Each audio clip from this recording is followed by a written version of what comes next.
All right. What is up, Utah fans? This is Joseph back with the Utah Utes Football Digest. And it is good to be back with you guys. An exciting week coming up. Utah 8-2 as we head towards the final two games of this regular season of college football. And I'm going to say something, guys. What a year this has been. What an exciting year. What an exciting time. Honestly, I think there's so much we're nitpicking right now and stressed about as far as CFP and Big 12 conference championship hopes. Let's just take a step back, which I think is important for all of us, and remember that the expectation this year that a good year was 8 or 9 wins, like a good year, kind of what we were really hoping for. And it looks like we are going to get 10 wins. Obviously, we still got to finish out the season, and every week we're 1-0.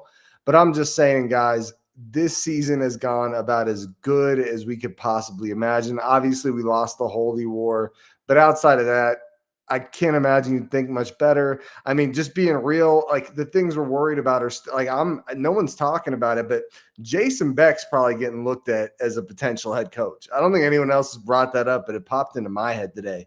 This guy's averaging nearly 300 rushing yards a game.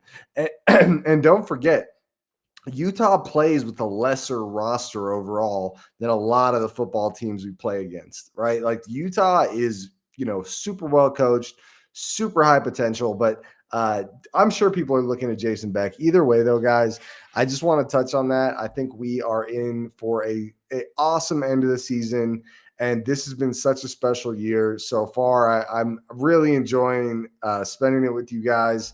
And this final stretch, I'm going to enjoy it. I hope you guys are too. Let's smash that like button. Let's get into it. As usual, guys, we're going to go through everything. We're going to talk, I'll talk a little more about the year we're having. Then we'll talk about the QB situation. Then we're going to dive into the CFP. Those rankings came out earlier tonight. I'm going to give you guys some realistic scenarios of some teams we could possibly beat or that could possibly lose. And if we keep winning, we could leapfrog them. A lot of scenarios here, guys. And I really believe when you look at everything, there is a path for Utah to get into the CFP. We do not control our own destiny. I don't think if every team above us wins out, will we get there? No. But there's a lot of scenarios where that's not going to be the case. It's almost guaranteed. So a lot to dive into, guys. But like I said, guys, what a year it has been at the end. Oh, and then we'll go over team stats for both teams. And then we will go over PFF grades for both teams. So we'll do the deep dive there. And then finally, we will do the Q&A. Like usual, we'll save all the Q&A questions for the end, and we'll dive into it and address them. So feel free as we go through, guys, drop all your comments in the chat, and I will address them. Sometimes I'll address them periodically, but usually we do it at the end of the show. So if you guys want to drop your questions, go ahead. Super excited to be here with you guys. Let's a little more on what a year it has been, guys. I just want to say, I mean, you look at what we did last week, having a week or, a few days now to really take it all in and decompress. I mean, we had 380 rushing yards. That is an insane game. And that was against a plus 500 team in Baylor. And they threw for over 400 yards on us. But that final score at the end of the game wasn't even competitive because our rushing game is that freaking dominant. And just to give you guys some context, I haven't looked, but I would imagine you take 380 rushing yards and put that on any other team's stat sheet, they broke a record for their team that day. 380 yards is crazy, guys. That means if you had 4 running backs, nearly all 4 of them went for 100 yards. I mean, that is a crazy number. Super exciting. So let's go next up, the QB situation. So the QB situation, I think there's a few different things to touch on here. So one, it seems like Dampier's injured. The word on the street is that Bird Ficklin will be in for this game. That's what the rumor mill's spinning. Obviously, things could change, but I think Bird has looked so good. And if Dampier is a little banged up, I mean, not a terrible idea. So, and you guys know, if you watch the live stream after the Baylor game, I was calling for, I think it's Bird Ficklin time. I think the potential is so great there, and there's so much excitement and so much dynamic explosiveness with that guy that you got to go for it. Like his ability to throw the ball in the sample size we've seen is different than Devin Dampier's. Devin Dampier doesn't have that ability to push the ball down the field. And I I think Dampier is the safer choice, but guys, the safer choice with a clear limited opportunity to push the ball down the field might not cut it in the CFP, might not cut it in the Big 12 Conference Championship. These are things that have to be considered. We touched a lot on this last week, but I do think we have a limiting factor with Dampier. As good as he is, I'm a big fan. I think he's great. I think his short passing game is awesome. I think his intermediate passing game has really excelled and has really looked strong. But there's something wrong when it comes to over 20 yards. It's one of the worst over 20-yard passers in the entire Power Four landscape, and it's very clear. It's very clear. And I think we've seen from Bird Ficklin that he has the ability to launch that ball downfield with velocity and put good accuracy on it. And so I'll say this about the QB situation. When we look at Bird Ficklin, I was listening to another podcast, and that podcast was talking about how there's no quarterback controversy. This is Devin Dampier's job. Well, let me explain something. I do think there is a quarterback controversy. I think if you're not noticing how special Bird Ficklin is, you're kind of just, leading yourself blind, right? I think you don't want to admit it. You don't want to admit how special what we've seen really is. And, that's kind of good and bad because you want Dampier to be the guy, but that might not be the case if he can't push the ball down the field. And so great with Bird Ficklin, like worst case, we got to break glass in case of emergency. But it seems like Bird Ficklin is going to start this game. And I do think this is where we could start to see an actual quarterback controversy. Now, I think either way, whether we see a quarterback controversy or not, we absolutely need to get both of these guys on the field, right? Like if Devin's a starter, we need Bird involved in 5 to 10 snaps at quarterback per game. If Bird's the starter, vice versa, right? Get Devin Dampier in there 5 to 10 quarterback snaps per game. These are two, I think Devin is extremely good. I think Bird's extremely good. My point about Devin is just this clear problem when it comes to pushing the ball down the field. Again, guys, comment your thoughts in the chat. We're going to get to the Q&A as we get to the end of the show. That'll be a while from now, but we'll kind of recap all this, and I'll answer a lot of the questions and comments as we get to the end. But the quarterback situation, I think if you guys don't think we have a quarterback controversy now, I think if Bird Ficklin goes out there and specifically shows an ability once again to push the ball downfield with velocity and accuracy, there will be a quarterback controversy. I think that's undeniable. When you got a guy with Bird Ficklin's ability to run the ball, his dynamic ability, and then also, and really, guys, damn, is he a runner. Those highlights from last week, even watching him live was crazy. Watching him back was even crazier. He just took over the freaking field. Those two runs by Bird Ficklin were game-changing runs, especially the first one where it was still a very competitive game, at least somewhat competitive game. That just really killed their morale. And the second one was just, the straw that broke the camel's back. Moving on, I think if we see Bird Ficklin continue to dice it up through the air and do a great job, I think then we have a real quarterback controversy on our hands. And so I would keep an eye on that. Again, I think very highly of Devin Dampier. I think he's one of the better quarterbacks in the Big 12.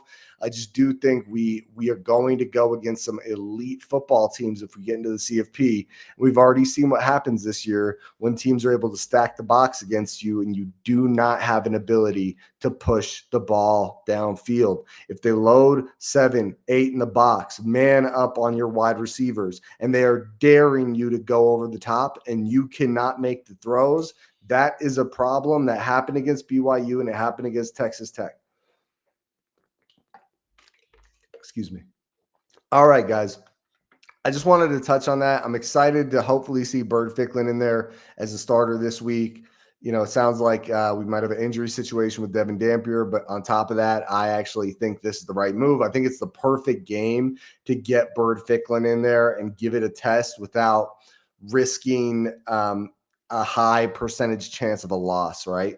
And, worst case scenario, if this game does wind up tight because Bird struggles, you have the fallback of saying, oh, well, our backup quarterback was the starter against that team, and that's why the game was close. So I don't think it would hurt us that much in the CFP. I think if Bird Ficklin goes out there and kills it, I think it's just that much better that that's our backup quarterback out there killing it. Okay, well, who's ready for some stats, guys? I know if you guys are new to the channel. Oh, actually, it's not stat time yet. It's going to be CFP time. So let's go ahead and pull up the CFP rankings, and let's take a look there, guys. I have made a little list. I'm going to show you guys the rankings first, but I've also made a little list of where I think we have potential to see some teams in front of us lose. So I will touch on that as well. But first, let's go ahead and check out the CFP rankings. Boom. Where are we? Okay. All right. Here we go. Let me put this on the screen. All right. Okay, college football playoff rankings. Here we go, guys. So college football playoff rankings, you could take a look on the screen here. So usual suspects in the top spots, we've got Ohio State, we've got Indiana, we've got Georgia, we've got Texas A&M, Texas Tech, Ole Miss, Oregon, Oklahoma. So and then you can see Notre Dame, Alabama, BYU, Utah. Excuse me. And I'm going to keep this pretty strictly focused on the teams above us because, yes, there are scenarios that I might touch on a little bit, but I do want to just show you guys our actual path to the CFP if some teams were to lose. So I'm going to go over to my Twitter here and show you guys my X or Twitter or my X feed. If you're not following at Utah Utes Ballin', make sure you guys follow. But these are teams ahead of Utah on the screen here that are a decent. Oh, let me put my face up on the screen for you guys here. These are teams. Oh, let me flip that. I don't want to be so big. Is that good? Let's see. Nope, I don't like that. Okay. All right. Nope. No. Let's go with this one. Yeah, there we go. The little corner face thing. I hope you guys like that. But take a look, guys. So these are teams that are all above us, and most of these teams, one loss, and we would jump them, and we would jump up in the rankings. So right now we're number 12. And if you're not aware, I know some people have a lot of confusion about how the playoff works. That's the number one thing to know, and why some people might be confused is that is that the top 5 conference championships or conference champions automatically get in. And there's 4 P4 conferences, and then there's 6 G5 or 6 G6 conferences. And why that's important to know is that means a G6 team, whether you like it or not, is automatically going to get into the playoff, which is a clear flaw this year to the playoff. You had Boise State last year that absolutely deserved it, but you don't have anything close to a Boise State this year from what I've seen. And so be aware of that. So right out the gate, one of the spots is gone, right? One of the spots, no matter what the rankings are, is going to go to a G6 team. But moving on, we take a look at the rest of the champions. So looking at the list, let me hop back over to this page. So very, very high likelihood Ohio State is going to win the Big Ten championship. And if they don't, it's Indiana. So one of those 2 teams is going to be the champion. And then right here, Texas A&M and Georgia. I don't know who it's going to be, but it's Ole Miss, Georgia, Texas A&M. One of those two combos, or of those three combos, is going to be playing for the SEC championship. And then you got the Big 12 championship, which is Texas Tech, BYU, Utah. I mean, those are the real contenders for that one. Obviously, there's some other people that could get in there, but I think it's not super likely. Anyways, so looking at that, you can see where it gets a little weird. So Miami is technically the next team up, and I know this makes it even more confusing because they're in the ACC. But Miami is actually probably not getting to the ACC championship based on their record. So Georgia Tech is predicted to be the ACC champion. And the reason I'm going over all this, I know this might be boring for some of you guys, but basically what this means is Georgia Tech and some G6 team are going to take two of these spots. And that means there's really 10 spots. So, there's a bunch of guys that are probably going to be conference championships in those top 10.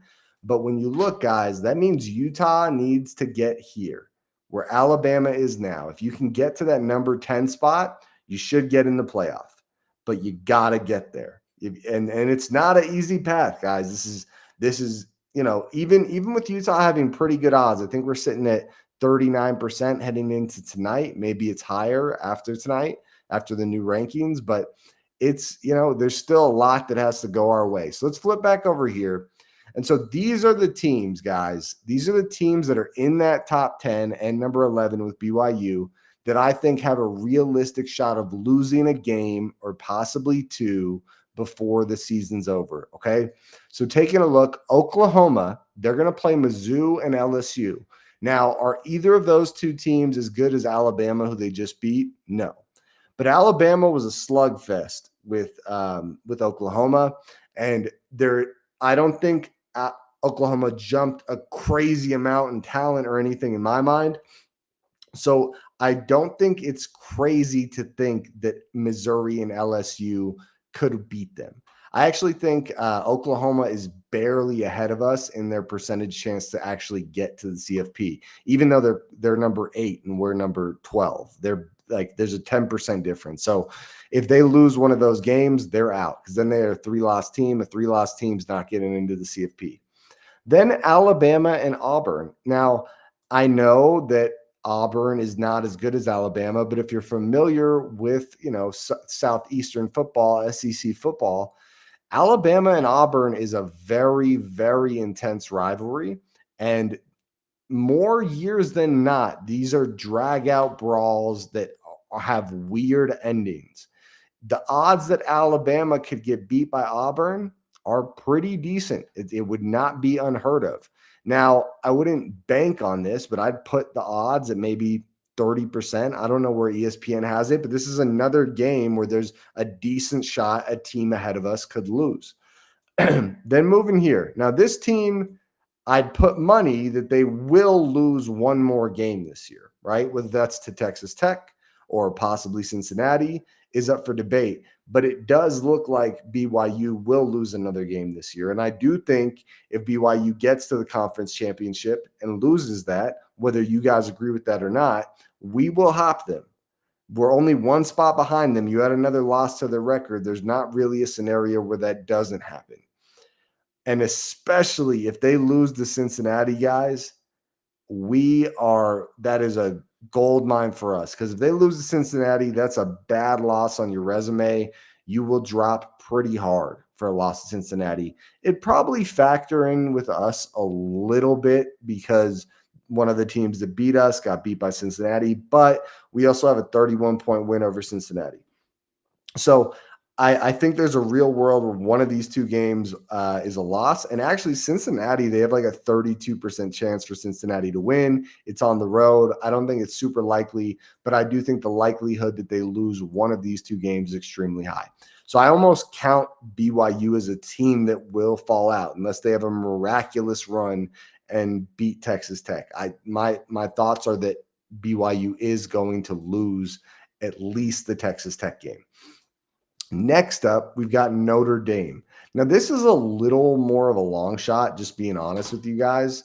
Um, Syracuse and Stanford.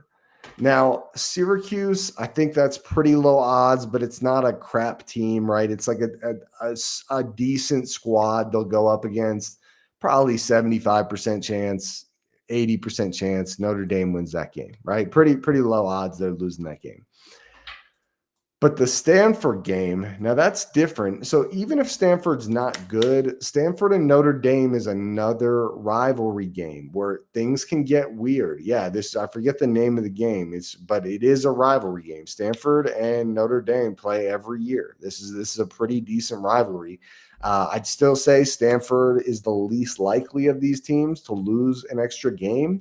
But I do think, guys, when you look at all these games, right? Mizzou and LSU for Oklahoma. You have pretty high confidence they're losing one of those. Auburn for Alabama, Cincinnati and Texas Tech for BYU, Notre Dame, Syracuse, and Stanford. One other caveat is we probably need two of these teams to lose, just so we're all on the same page. Like BYU, I'm kind of checking that box that they're going to lose one of those games. But then we also need another loss. But you guys look at it, it's 5 other games where a shot of a loss that would very positively affect Utah is pretty dang realistic. So I would just say the reason I'm showing this, number one reason is these are good games to watch. Is this all encompassing? Are there other games that could possibly affect things? Sure, absolutely. But these, for me, when I looked at the schedule, are most likely. One other one I'll throw in there as kind of like a sidebar is Oregon and USC. They're going to play this weekend. Oregon and USC will play this weekend. But with that one, if USC were to beat Oregon, Oregon would fall below us, but there's also probably a very real chance that USC jumps above us. Like that's probably what happens there. No guarantee, but very likely. Okay. And I know for some of you guys, this part of the show isn't, your cup of tea. So now we are going to move on to the game breakdown. Utah versus Kansas State, guys. This is going to be a fun one. It's going to be a very exciting matchup. And, just to give you guys some context, Kansas State is not the greatest team in the world. They squeaked out a win against Oklahoma State, who's only won one game all year. Kansas State is on the lower end of things as far as the Big 12 goes. They're not garbage. You'll see. Let's go ahead and pull up the team stats now, and we'll start breaking those down. But you guys will kind of see here, they're not a terrible team. They just don't have a lot that they do well. So let's go over Utah first, just so you guys can see. And just as if you guys weren't here in previous weeks, what the green bars mean is a green cell on the sheet means that it is a top 20 ranking for that team. So if it's green, it's top 20. If you see where it's like a light red like this, that means it is a bottom. It was 89 or worse for that team. So green means extremely good. Light red means extremely bad. Okay, let's take a look here, guys. So points per game, Utah 38.7 points per game. Super, super strong numbers there. Even more impressive is when you look at opponent points per game, 16.3. And I heard a stat earlier today where we're the number team in all of college football. I double check this data on your end, but I heard the stat today in points margin. And this is something a lot of Utah fans have been noticing and hammering home, is that we are blowing teams out in the wins we're getting. But you guys can kind of see here that crazy high points per game, 38.7. That's number 6 in all of college football. That's an FBS play. And so it's probably, really impressive when you consider it's P4. I'm not sure who the other teams are, but right up there. And then 16.3 points allowed. And we've played a pretty decent strength of schedule. So when you consider that, you should know those numbers are very impressive. Yards per game, Utah's 473.3 yards per game, number 7 in the country. So among P4 teams, we're going to be right up there at the tippy top of yards per game. Points per play, 0.523. So pretty crazy. Every other play we run, we're basically scoring a point. Opponent points per game or per play, it takes them about 4.5 plays to score a point. opponent yards per game. So this stat was actually green for us last week, but if you guys watched the stat line after the Baylor game, you would know that they just passed the ball like no tomorrow on us. That was a weird one. But anyways, yeah, they went for 400 something yards. And so that number knocked us out of the top 20 for that number, but still strong number 34. And I think you take in the context that last week we got thrown on a lot in a victory, I think that's a good thing. And then opponent yards per play. Again, this number went up quite a bit after the Baylor game due to how many yards they got on us.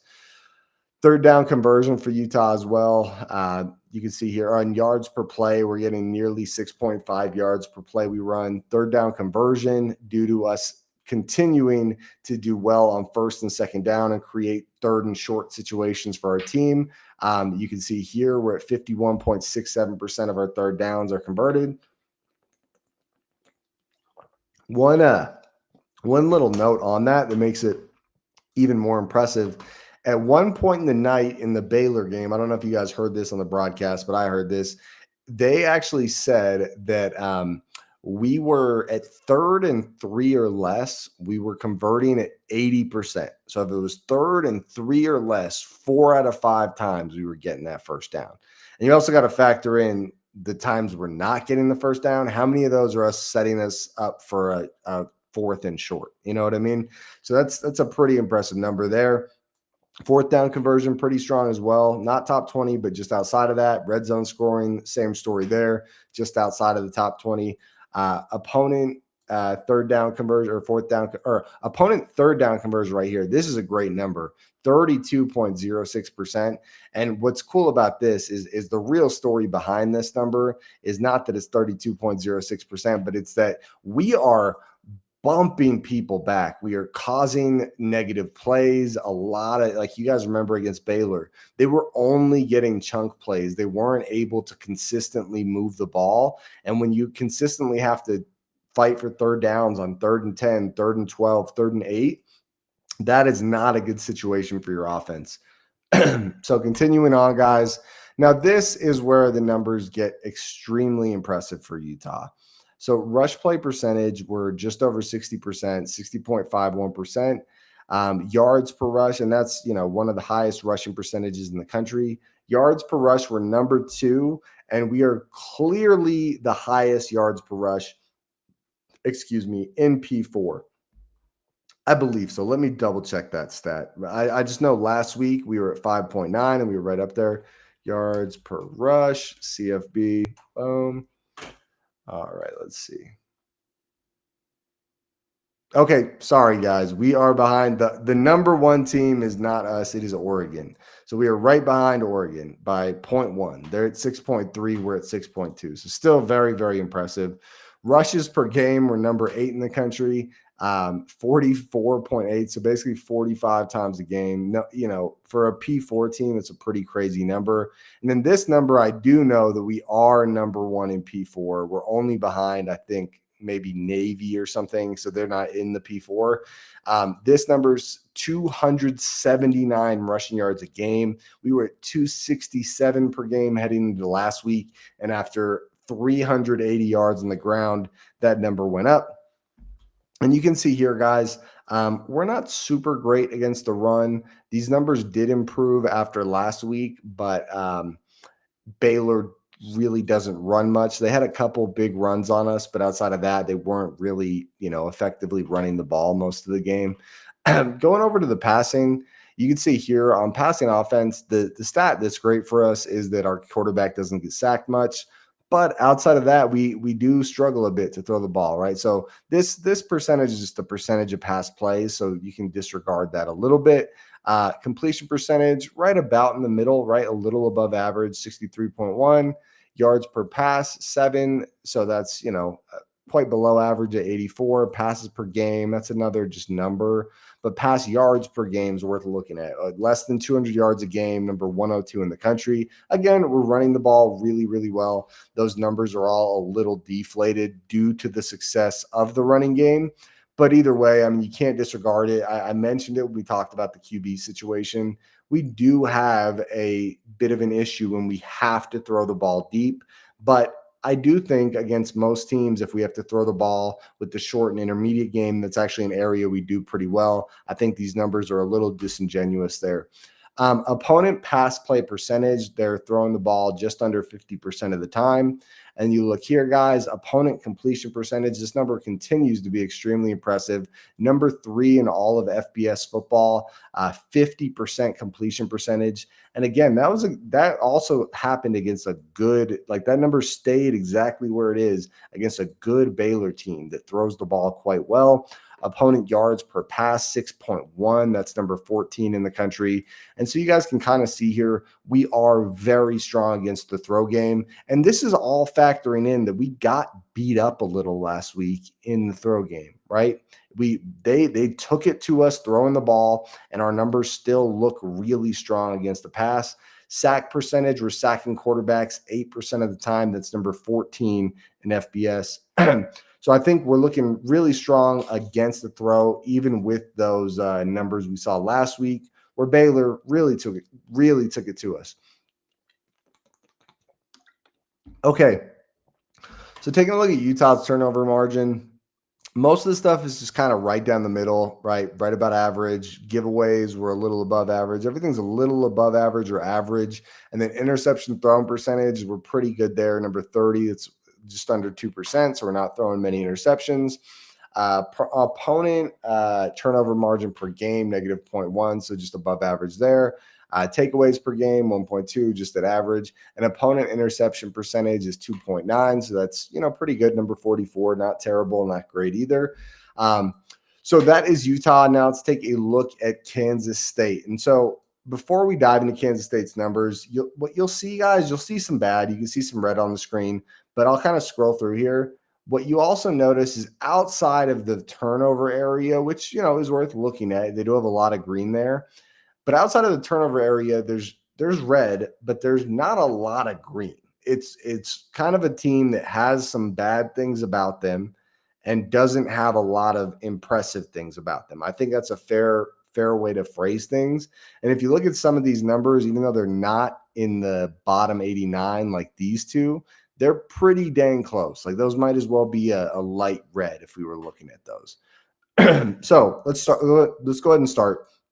So they're number 65 in the country at points per game, right at 27.1 points.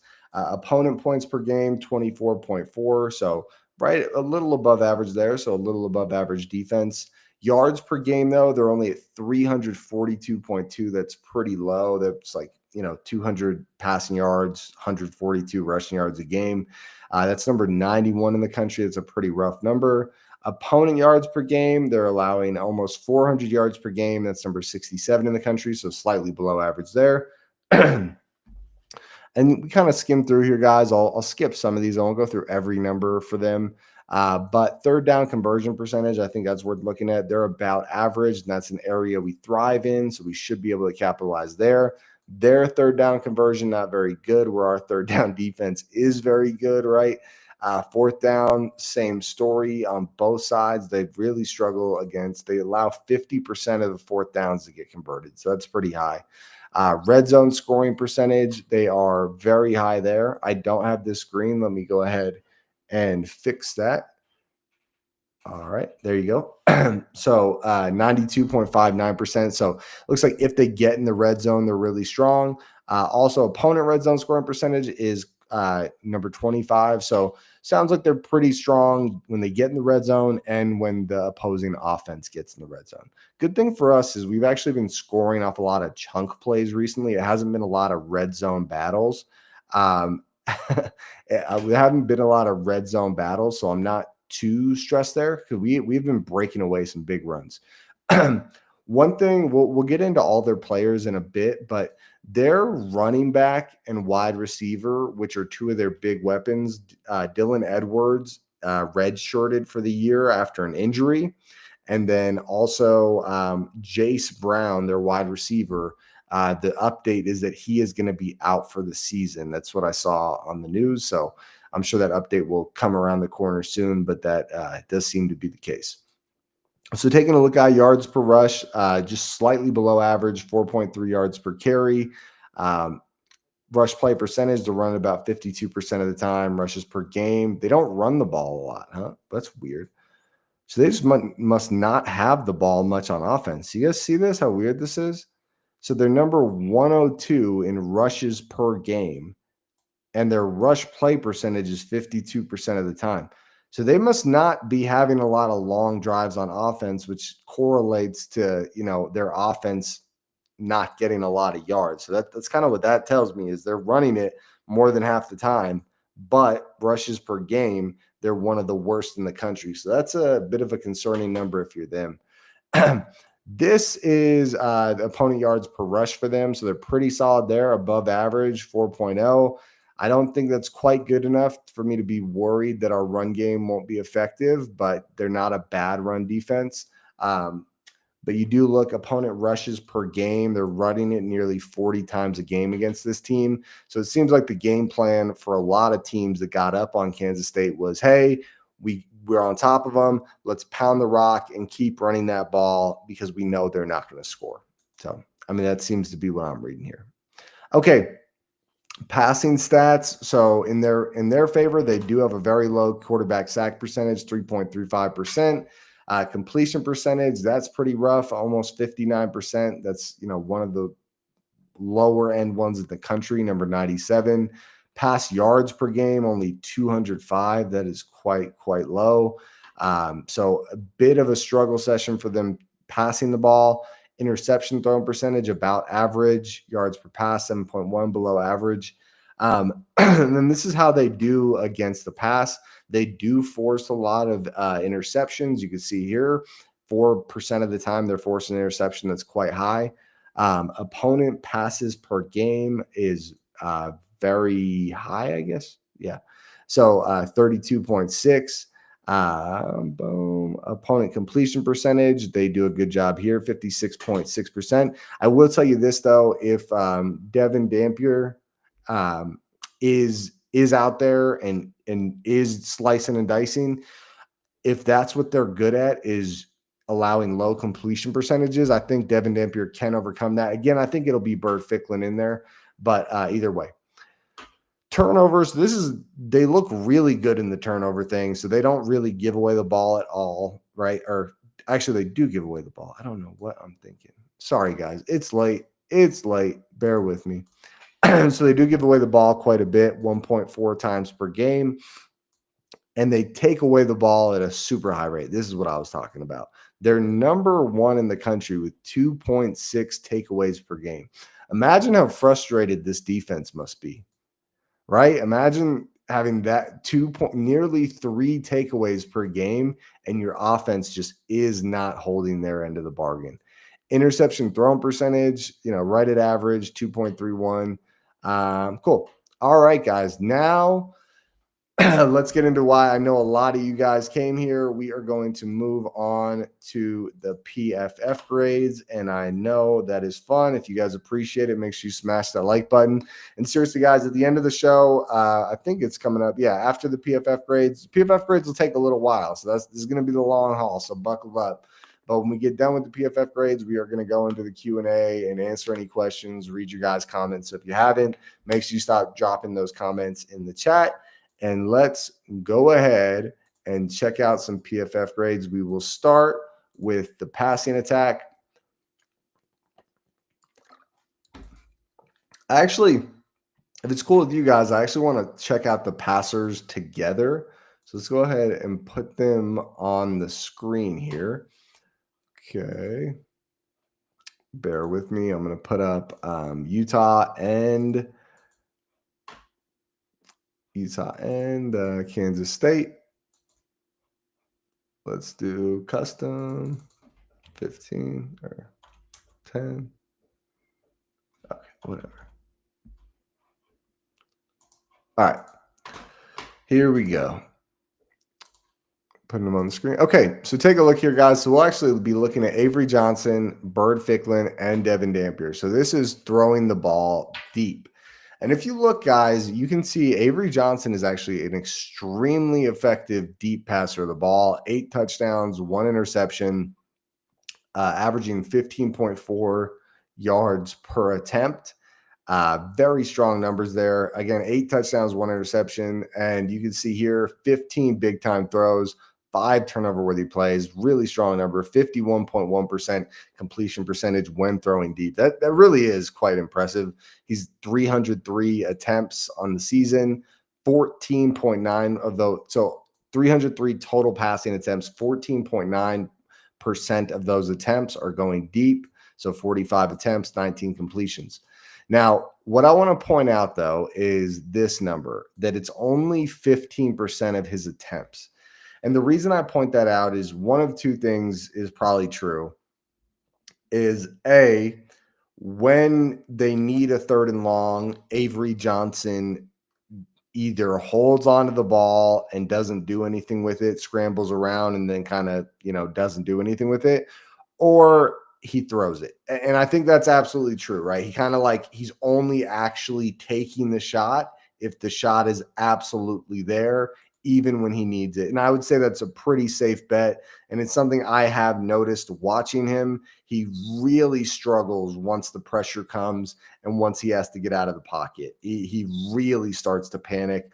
As a side note, I don't know if we'll go into this while we're breaking down their numbers, but Avery Johnson is actually one of the worst quarterbacks. I believe he's number 139 in all of college football when he is pressured. So that'll be a good thing for us. That'll be another side note is when he is pressured, he's one of the worst quarterbacks in college football. It's like a 37% completion percentage or something when he's pressured. So good note there.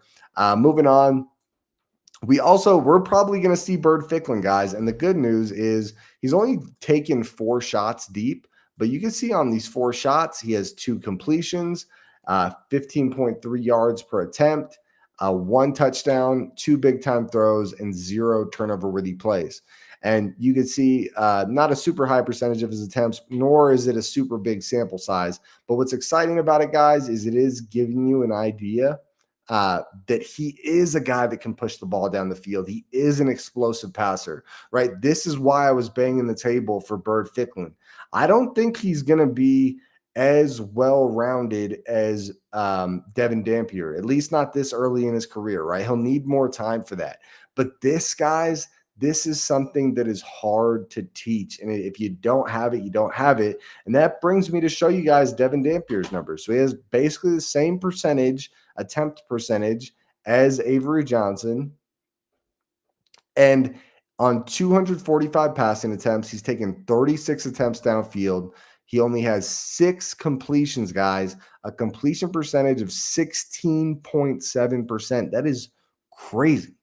A 29.5 grade, 5 big time throws, 7 turnover worthy plays. So again, this isn't going to be a Devin Dampier bashing session, but I wanted to show you guys this to give you an idea of what we're talking about. Now, we'll keep Devin Dampier in here because there are some areas of throwing the ball where he does super well. So check him out intermediate wise. So taking a look intermediate, Devin Dampier, I'll just show you guys his numbers. 62 attempts, 35 completions, so 56.5%. Completion percentage, 10 TDs, and only 1 interception. 2 big-time throws, 1 turnover-worthy play. Now, Bird Ficklin in a smaller sample size has also looked extremely good intermediate. 8 attempts, 6 completions, 75% completion percentage, 1 touchdown. So only 1 touchdown, 0 big time throws, 0 turnover worthy plays. But I mean, if you're clicking like that intermediate, that's a great sign. And then you got Avery Johnson. He's pretty good intermediate too. This is going to be 19.5% of his completion or of his pass attempts. So this means, their offense reminds me a decent amount of ours of how they throw the ball. It's very safe. It's very conservative most of the time, kind of find the open man, hit him and let him make a play. And you can see here, he's thrown 2 big time throws, but he has 6 turnover worthy plays. So that's kind of the not great number for Avery. 6 touchdowns, 2 interceptions, throwing the ball intermediate. Now, throwing the ball short, we got old Isaac Wilson here on the the one pass attempt this season. I'm not going to hate on the guy. Not gonna make him feel bad. But you can see here, guys, Devin Dampier, an elite short thrower of the football, 86.6%. He's got 5 touchdowns, 0 interceptions, 1 big time throw, 1 turnover worthy play. Avery Johnson, a little bit of a different story. Completion percentage 70.4% and this is where he throws nearly 50% of his passes. So this is really their bread and butter, is this short passing game. 2 touchdowns, 2 interceptions, 0 big time throws, 4 turnover worthy plays. So it almost feels like reading these numbers. I don't know if I'm the only one feeling this way, that Avery Johnson is just in the wrong system. It's like what he does well is not what this system wants him to do well. And then what he does poorly is what this system doesn't really ask you to do. So kind of sad to see for him there. Moving on to Bird Ficklin, though, solid numbers overall. You can see the completion percentage is quite low. This has been almost a little over 50% of his passage, 61.1%. As we know, when he started that Colorado game, he had like 7 passes in a row that weren't completed. So a really rough stretch there. But I think a lot of that is that he was trying to target the Utah go-to guys like Ryan Davis and Dallin Bentley, but those weren't his go-to guys, right? Those weren't the guys he had the chemistry with. And once he started targeting Buchanan and Larry Simmons, it started opening up things a lot, and he started making some big plays. So I would say that number is not completely reflective of how I feel about his throwing. He has 1 touchdown, 0 interceptions, 0 big time throws, 0 turnover worthy plays. Excuse me. All right, guys. So that is the passing. I hope that gave you guys a pretty good idea. So let's go ahead and take a look. We will look at the wide receivers. Let's go ahead. I'm not going to keep both teams up moving forward. I want to go ahead and focus on Kansas State. So taking a look at Kansas State, we're going to go with guys that all have at least 10 targets. So here are their guys that have 10 targets. Again, Jace Brown is their go-to guy. He is their main wide receiver number 1. He will not be in this game, so according to reports. So I'm going to go ahead and rule him out. We'll sort by total yards. And one thing that's good for us is the yak yards aren't bad, but they're not super good either, where we do struggle against teams that have a lot of yak yards. If you guys remember Texas Tech, they were an astonishingly high yak yards, but still that can be a bit of a problem for us with how much we struggle with missed tackles this year. But you guys can kind of see here, average depth of target, these guys are 12.8, 14, 14.4. But I would say they don't look like bad players or good players. You kind of look at the grades here, just above average. None of them really threaten me. Again, I don't think Avery Johnson showed an ability, or it doesn't seem like this offense is really focused on pushing the ball down the field, which is a little weird considering these numbers, 14 average up the target and 12.8. So they could be his go-to guys going deep, but I'd also say that could mean when they're going deep, they're going real deep, or they're going short like we saw in the numbers. But you look here, guys, 62 targets, 37 catches, 59.7%. One of these guys must be a tight end. Oh, that's wild. The tight end only has a 63% catch percentage. Yeah, so I'd say no one really stands out to me here as super impressive. They're missing their main guy. And I guess, yeah, we'll kind of see what they bring when we see it. Okay, so pass blocking. Let's take a look at their offensive line. Loading. Good time to take some water.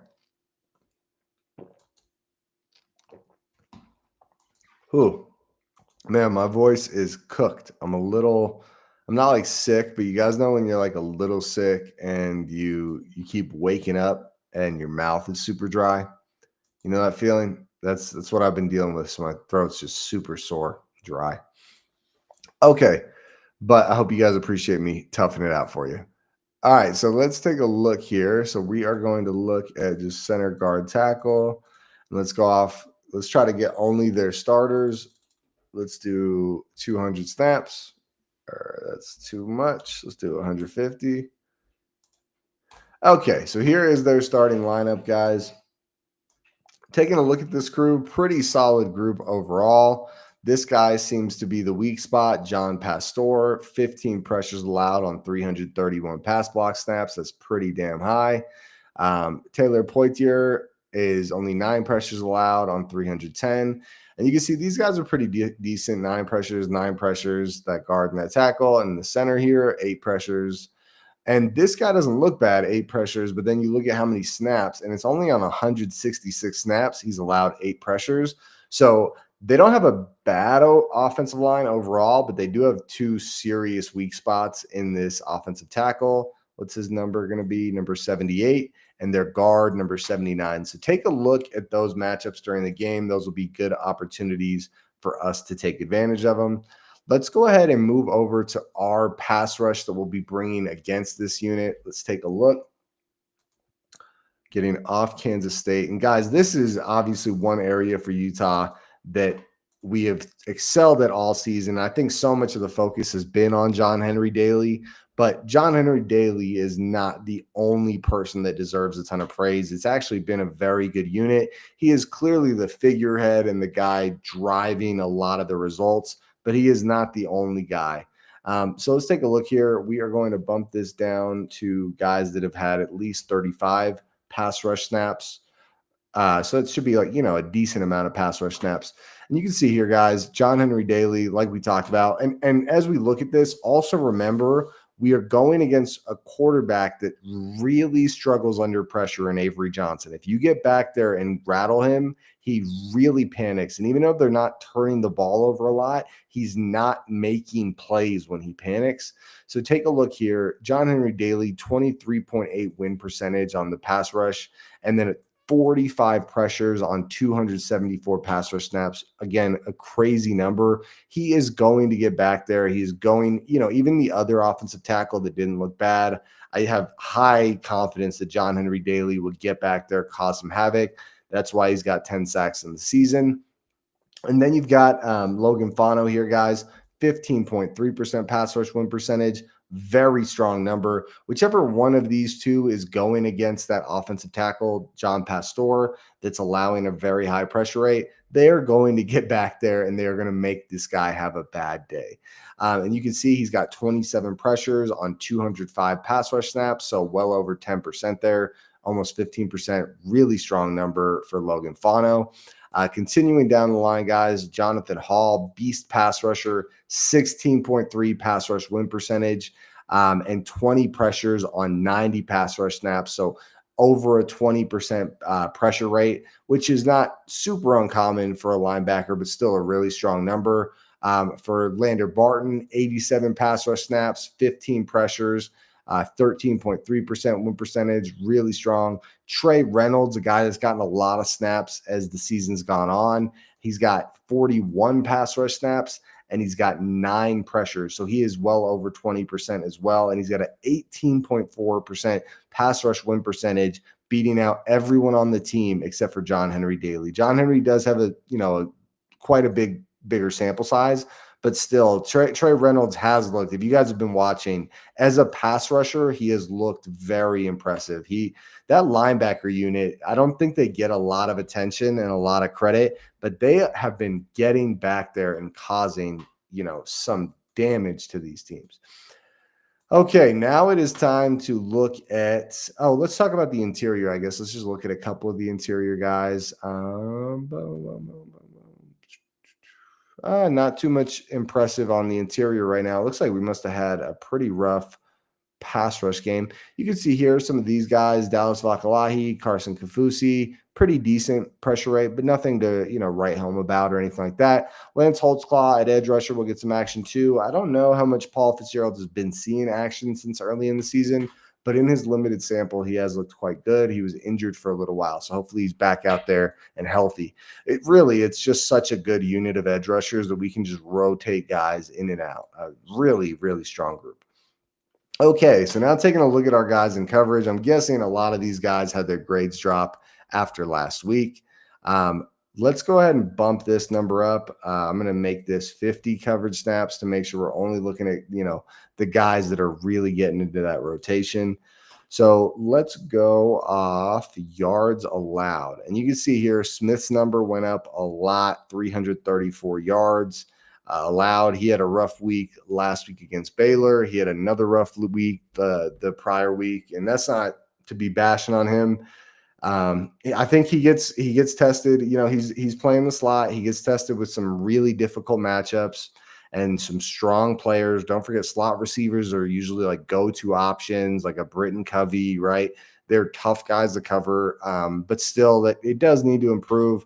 Hopefully, we see him bounce back. I think this will be a good game for him to do it. None of their receivers really scared me. Elijah Davis. What a weird situation, huh? Elijah Davis, that little brawl. Give me your thoughts on that in the chat if you guys want to. That little brawl at the end of the game last week, just uncalled for. The guy was up in his face. He was jawing. He was getting after him. But the truth is, guys, you don't hit people unless they hit you. You know what I mean? That's again, that's the golden rule. People can talk crap to you. People can say what they want. We live in a civilized society. You don't hit people unless they hit you. Jackson Benny, 230 yards. And you can see here, also shout out to Elijah Davis. He did let up a good amount of yards last week, but he had the interception, so good for him there. Boom. And then continuing, we got Jackson Benny, having quite a year. He has 3 interceptions on the year, 2 pass breakups. Really, really strong season for Jackson Benny. And also, it's not in here, but Jackson Benny, I didn't talk about him as a pass rusher, but actually, I'm going to go back and look at that. He has been flying. I don't know if you guys noticed it, but he has been flying back there and lighting up quarterbacks when we send him on blitzes. He hit Sawyer Robertson for Baylor multiple times quite hard. I mean, really just laid the wood on that guy. Let's see if we can find out Jackson Benny's pass rush stats, because I do think this guy has been really impressing as a pass rusher. Yeah, check this out, guys. What in the world? How did we miss this before? 33 pass rush snaps, 13 pressures. 13 pressures. So we are talking about a guy that has a pressure rate of over 35%, like 40% pressure rate. So if we send him on a blitz, there's a 40% chance that he disrupts the quarterback's ability to stand in the pocket. That is nuts. That is a really impressive number. And he lays the freaking wood. When he gets a shot on you, he is going to take it and make you hurt. So I love to see that one. Okay, let's go ahead and look back over at our coverage unit. Taking a look here. Yards allowed. Okay. Blake Cotton continuing to do well. You can see here, he's got a 282 coverage snaps, 212 yards allowed. That went up a little after last week, but still a very solid allowed reception percentage, 21 out of 45.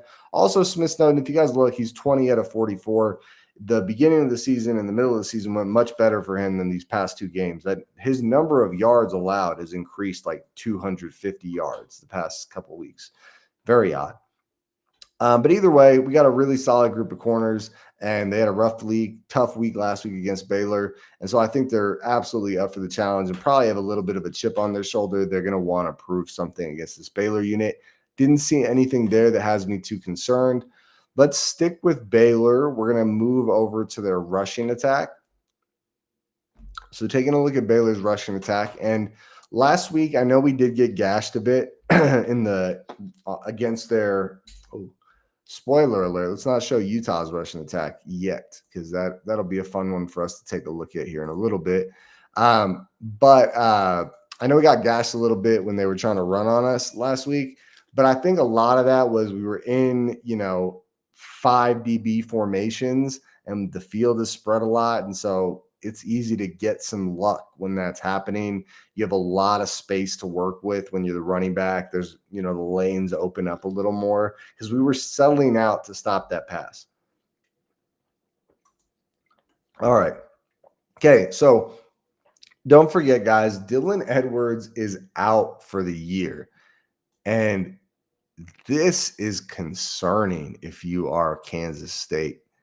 I mean, we are not an elite rushing defense right now. I think part of it's kind of like the style we're playing. I think we could be better if we wanted to be, but I think we kind of sell out to stop the pass and are okay with an average run defense is kind of the vibe I get. And no one on their team has more. Oh my goodness. No one averages more than 4 yards per carry for Kansas State. That is a shockingly low number. And between these guys, they only have 5 touchdowns on the year. Holy crap. Now I'll give it to this guy. He's got actually that's pretty bad. 12 broken tackles on 119 yards. 4 missed tackles on 26 carries. Yeah, that's rough, guys. And if you're going to beat our defense, the thing you're going to do it on is taking advantage of our inability to tackle and force us to, miss tackles. They don't seem to be very good at doing that. This one running back has 10 carries and 0 forced missed tackles. This guy's got 9 and 1. Yeah, I mean, I am not impressed with this Kansas State rushing attack, at least just looking at this. Let's go ahead and move over to their run blocking and take a look at their offensive line.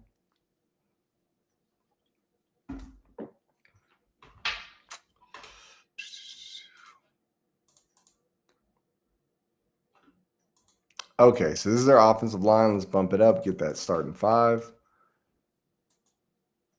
Okay. So these are tight ends. And again, this is one of those stats, guys, for PFF where they just show the grade. They don't give a lot of context or a lot of other stats to give you an idea. But you can see here that John Pastore, he's their guy that was a bit of a rough pass blocker. He looks like a good run blocker. Sam Heck, their center, he was pretty good pass blocking too. He looks like a good run blocker as well.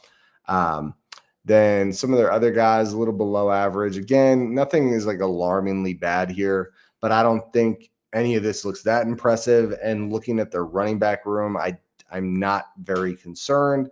Let's see how our defense looks against this group. I am shocked. Usually teams have good running backs. That is weird. Am I the only one surprised about that?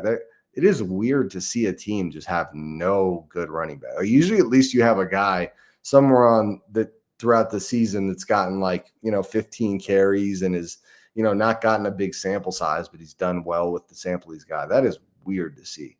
Okay, so we will move over to Utah's rushing defense.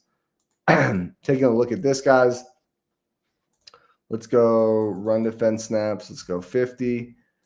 Okay, so taking a look here, guys. Smith Snowden, we talked about this heading into last week's game, has struggled quite a bit in missing tackles. Hopefully that improves. Again, Smith Snowden's is going through a rough 2 weeks. I don't know what else to say about it. I don't want to, I saw some of the comments on Twitter of people being pretty rude about it. That's not what I'm trying to do, but it is pretty obvious. It's been a rough 2 weeks. It's not a comment on him as a player. It's a comment on the past 2 weeks. Nate Ritchie is still out, I believe. Jackson Benny missed some tackles, but not too bad. Safety 25 is a little high, but not crazy. Tillman 22, not terrible, a little high. Trey Reynolds, I'd say this is like as good as he's done as a pass rusher. This missed tackle percentage is a little too high. That it's a pretty high number. And the truth is, guys, I don't think you're going to be wowed by our missed tackle numbers. If you're a fan of Utah football, this year we have missed some freaking tackles. Right? This is not shocking news, but this is a number we've done quite well at. So this is a stop percentage. And if you look here, guys, this guy just straight murking it. 66 run defense snaps. He's got a 13.8 run stop percentage, and 13.8 is extremely good. And a stop is a neutral or negative play for the offense. And you see Holtzclaw with a 9.4, Trey Reynolds with a 9.2.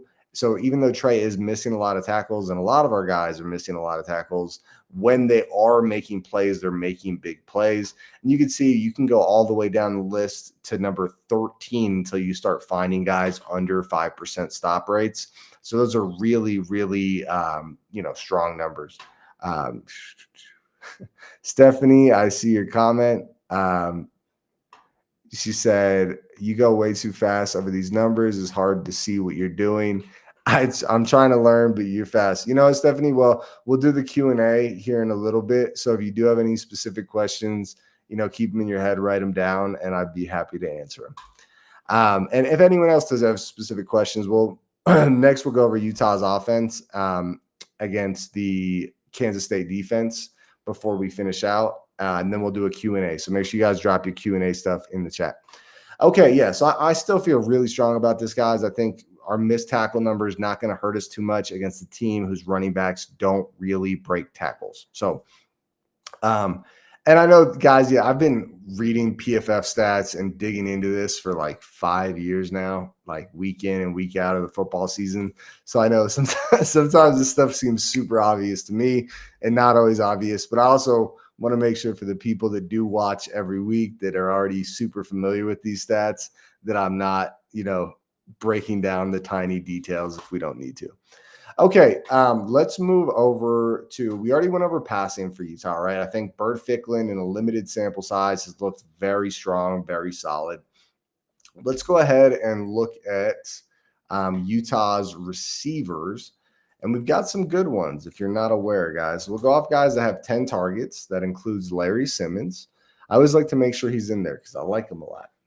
Hunter Andrews, again, is out for the year, but you can see here now we're starting to spread it around a lot. J.J. Buchanan has made a bit of a name for himself. Larry Simmons. Isn't that funny? Tobias Merriweather is the lowest out of all 5 of these guys.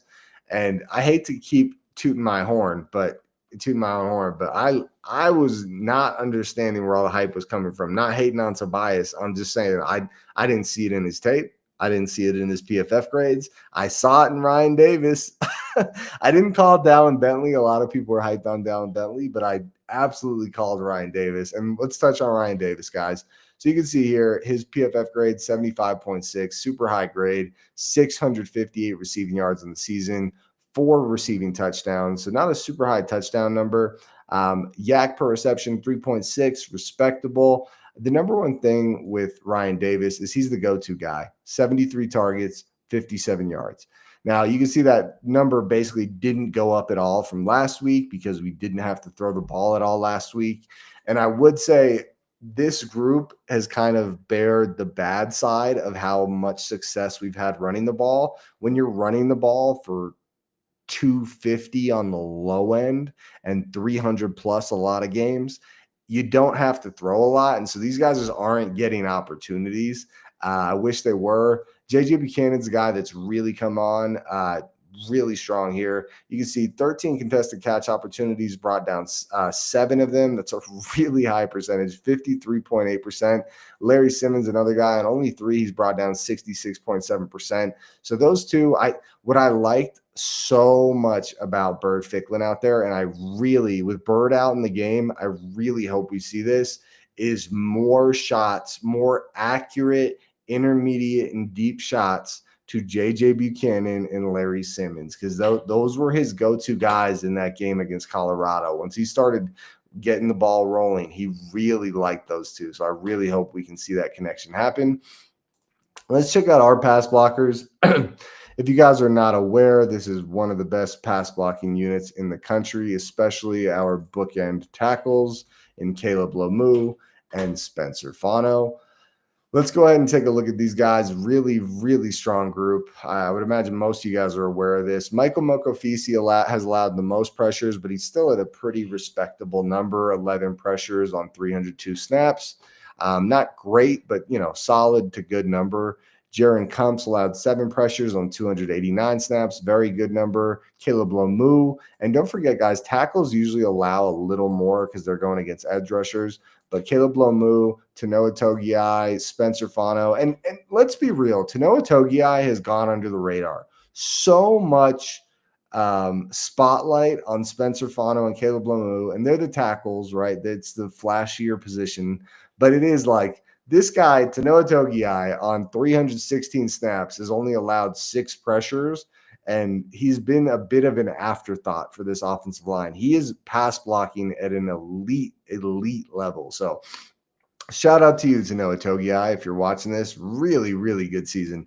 But you guys can kind of see, we are a really good pass blocking unit when we do throw our line does a great job. Let's go ahead and switch over to the pass defense or the pass rush for Kansas State.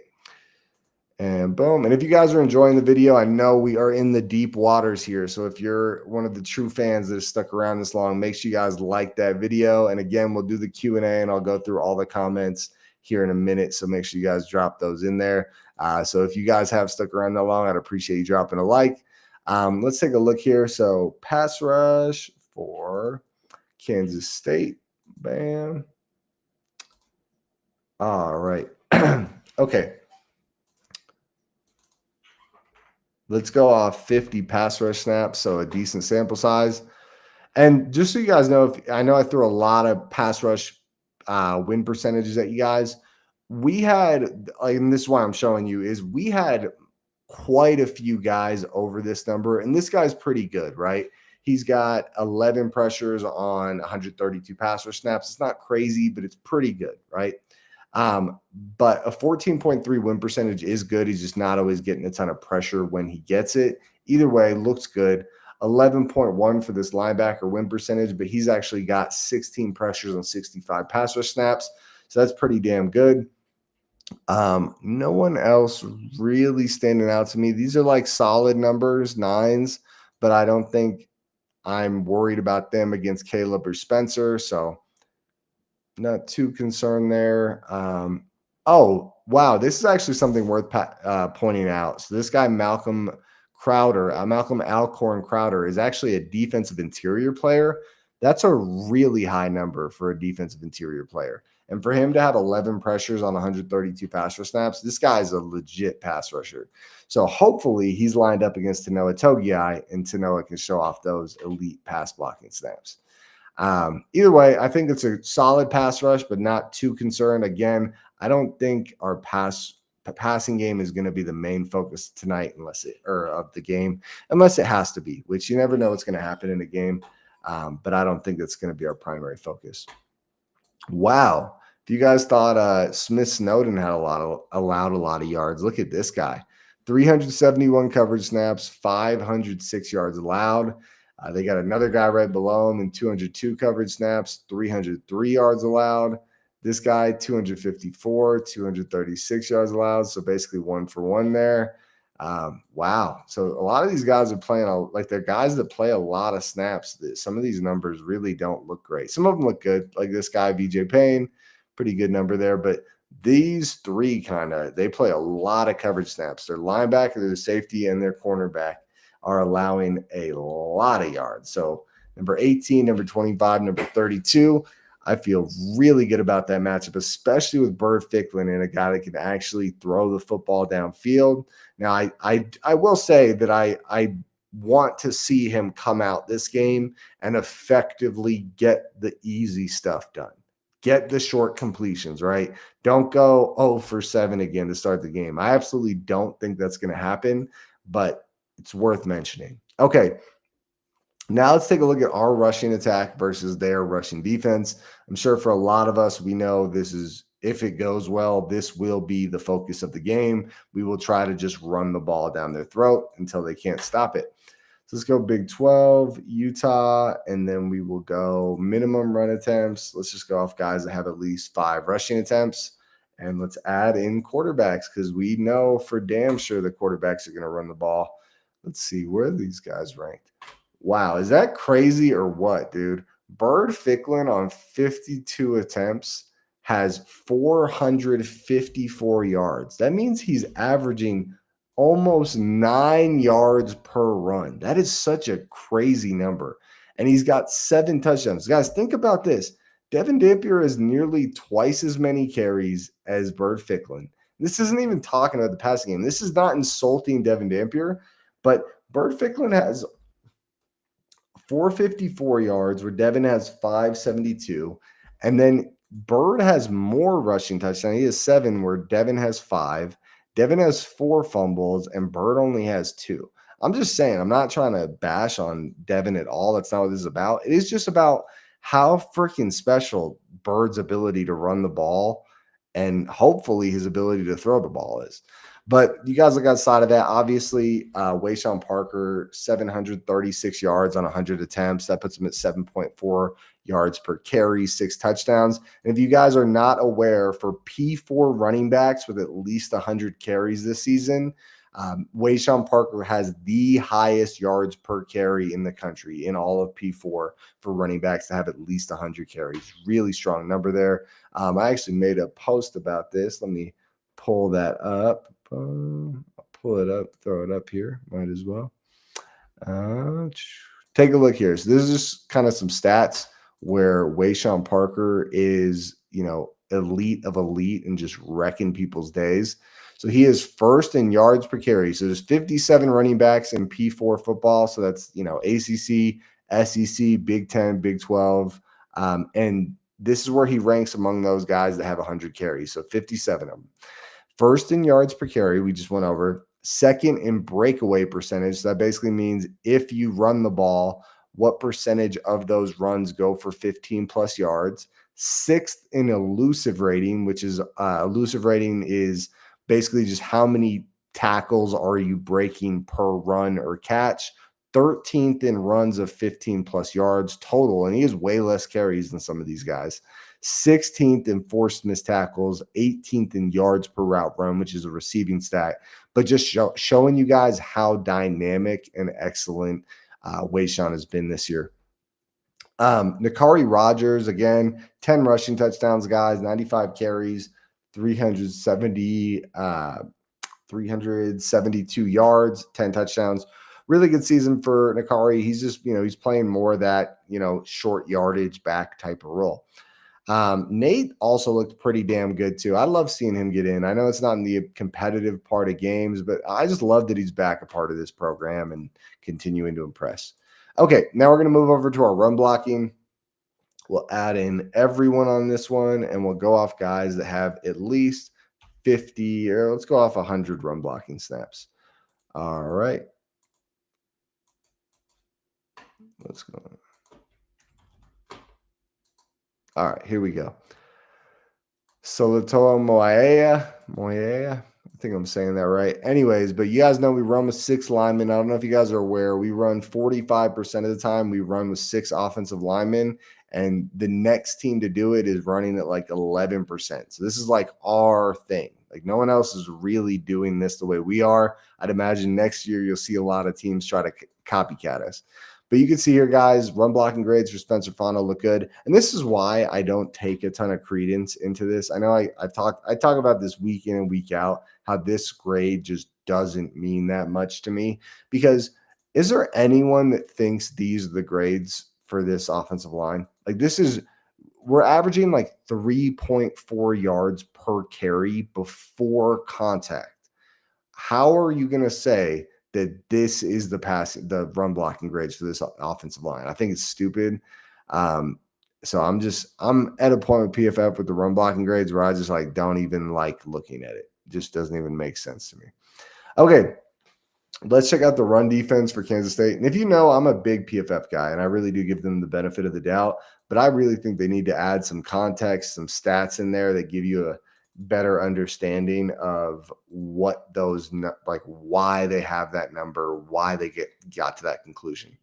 Okay, so let's take a look here, guys. It looks like they may be a pretty good team against the run. That's a weirdly high number. Like one thing is when you look at these numbers, guys, this is missed tackle percentage, this is stop percentage. An edge rusher with 98 snaps has a 50% missed tackle percentage. Very weird. Usually edge rushers are like sure tacklers because they're big defensive lineman type of guys.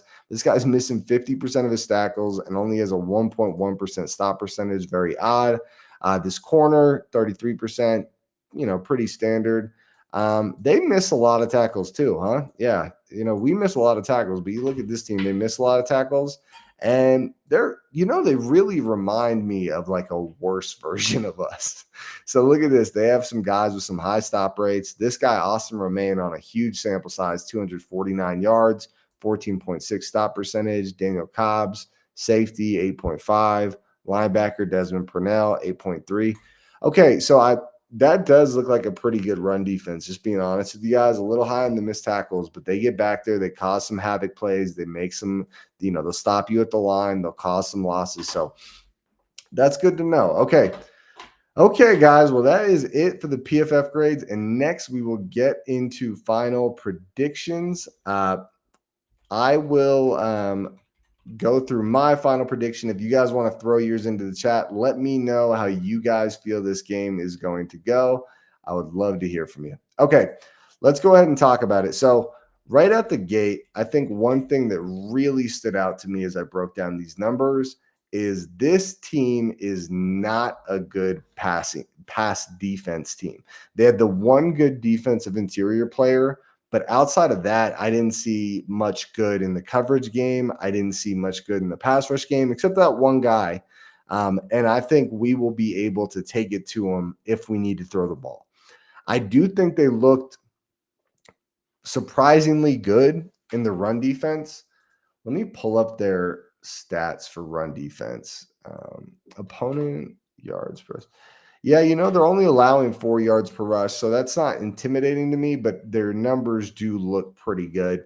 I would say we should be able to run the ball well against them, but I don't think we're going to do what we did to Baylor. Baylor was one of the worst rushing defenses in the country, but we have been running through a lot of people. And what I actually like about how this is setting up, guys, is we're going to get to see Bird Ficklin throw probably. You looked at those numbers.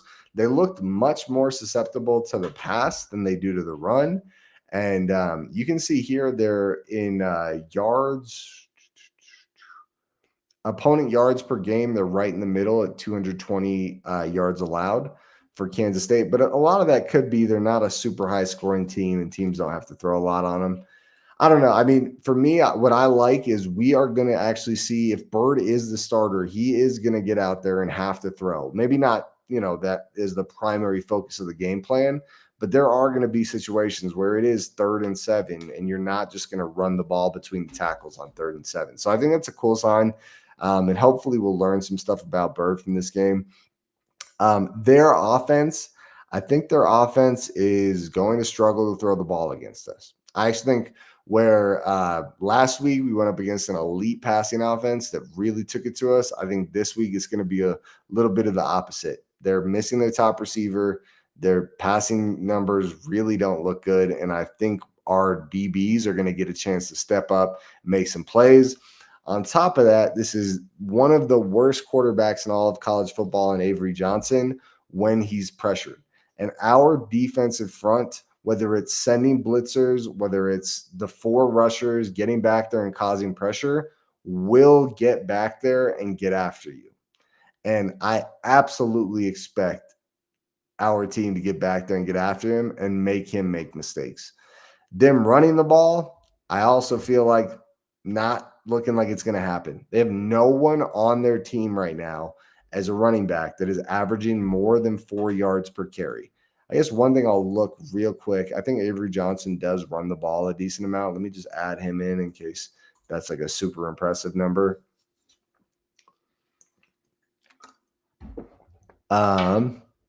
Avery Johnson. So, yeah, he does have some pretty impressive rushing stats, 422 yards on 87 attempts, 7 touchdowns, but 9 fumbles. It's a lot of fumbles. I'm not that worried about it, them running the ball on us. So, it's weird. My prediction right now is a little different than I thought it was going to be. So, honestly, what you have with Kansas State is what I see as a pretty lackluster offense. They don't seem like they're going to be able to do a ton against us when they're on offense. That's how I feel. I don't think this is an offense that will be able to effectively drive in and drive out, and move the ball against our defense. That's what the numbers tell me. And what I see with our offense is I think they'll test our run, but I also think they have some real liabilities in the past. So is there a chance that we have some struggles throwing the football? Sure. But I think our run, I would like as good, as much as a run defense doesn't look bad, we're one of the best rushing offenses in the country. So I'd expect at minimum 200, 250 yards. Like that's really what I think. And then if we're throwing decently, based on the matchups I'm seeing here on top of that, that could be a pretty dominant offensive performance. I'm going to make a pretty big claim here. I think we're going to see. I think we're going to see the defense step up and make some serious plays. My mind is here. This is my prediction. I want to hear your guys if you want to drop them in the chat. But my mind, I'm going 38-10. 38-10 for Utah. I know it's a really low score for Kansas State, but I just don't see them scoring. I mean, maybe they get 14, maybe they get 13, but I'm going to go 38-10. I think we are going to take it to them. I think if anything with my prediction, we might score a little more. Maybe that's a little disrespectful to Kansas State, but that if you guys feel differently, let me know. But that's how I felt looking through that. Okay, guys, so I'm going to go through the chats now. I'm going to go through the Q&A and read some of the comments. Let me put this up. Okay, I got Utah 200-0. Utah win versus Kansas State. Car Wash, as always, you come with the extremely optimistic takes. I love to see it. Why are you always asking me where I live? I don't answer it. You always ask this every video. I don't. It's kind of a weird question. I'm just not going to answer. I feel uncomfortable answering that. And then Iron Patriot says, hello, true. I think OC doesn't want to because he is his QB. I think this was earlier in the show, Iron Patriot, where we were talking about Jason Beck potentially getting poached. I don't know about that, man. I would say you're right that I think he wants to be with his QB, but even though he wants to be with this QB, if you have an opportunity to go be a head coach at a P4 program, I don't think you let that prevent you from going with your quarterback to the program. I think if Jason Beck got an opportunity to go be a head coach of a P4, he'd probably take it. And I do think he's going to be a hot commodity in this offseason. Let's be honest. He's a guy that coached for a year at Syracuse as the head coach. It didn't go super well. Or no, he wasn't the head coach. He was the offensive coordinator. But then he went to New Mexico, lit up the rushing attack in New Mexico, and then comes over to Utah, just destroys it in the P4. I mean, look at what he was able to do with this offense. People, especially think of Chip Kelly back in the day where it was like this exciting, high-flying, passing offense, like something you hadn't really seen before. Like this guy's rolling out there with 6 offensive linemen, rushing for 250, 300-plus yards a game, and no one's really stopping it, and he's doing it in a really unique, weird way. People like that. That draws attention. It's like you're getting this mastermind type of guy. I actually think, as I'm talking through it, I think there's a real world where Jason Beck gets some real attention. Bailey AB says, what happens with QBs next year? Can they both stay on the roster? It seems nice to have them given the long season. I don't think it's crazy to think they could both stay on the roster, but I think there's a world where they both stay on the roster. I think it depends on what happens from here on out. So, and what I mean by that, Bailey, is if Bird takes the starting job at some point, and this week, if Bird is the starter, this is not crazy to think that this becomes a real split time or primarily Bird situation. If he goes out there and can work the intermediate and deep passing game, that's a game changer. And I think you can't ignore that. And when you see all the talent he's bringing in the rushing attack, that doesn't mean that you get rid of Dampier and that he's not a powerful weapon for the offense. He'll still be around this year. But if Bird does go out there and take the starting job from him, I absolutely think there's a world where Dampier would transfer out and Bird would stay. I think if the opposite happens and Dampier is still the guy, which probably is most ideal for us, if Dampier can keep his starting job and continue to be that guy, and who knows how much injuries are playing a role behind the scenes. It seems to be part of the story, every single week. But if that really is playing a strong role, maybe they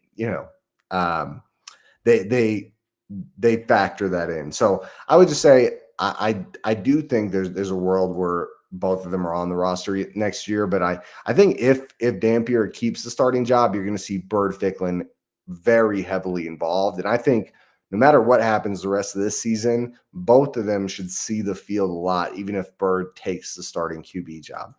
The Iron Patriot says we need wide receivers next year. Yeah, I think they were banking on Dorian Singer this year, dude. I really think that's what happened. If you guys remember in the offseason, there was so much chatter like, hey, it looks like it's a lock that Dorian Singer is going to get the extra year of eligibility. He didn't get the extra year of eligibility, and I think that kind of really, hurt us. I think we were expecting him to get it.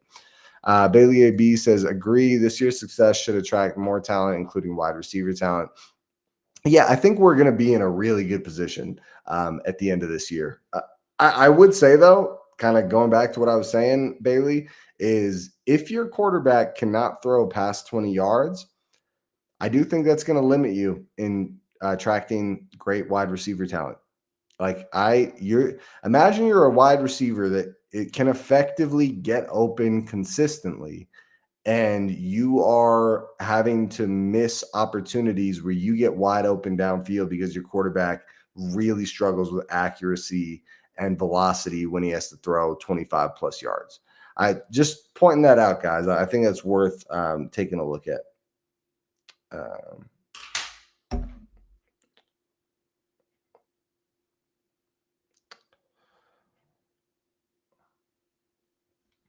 My wife was saying I was being too loud, so I'll be a little quieter.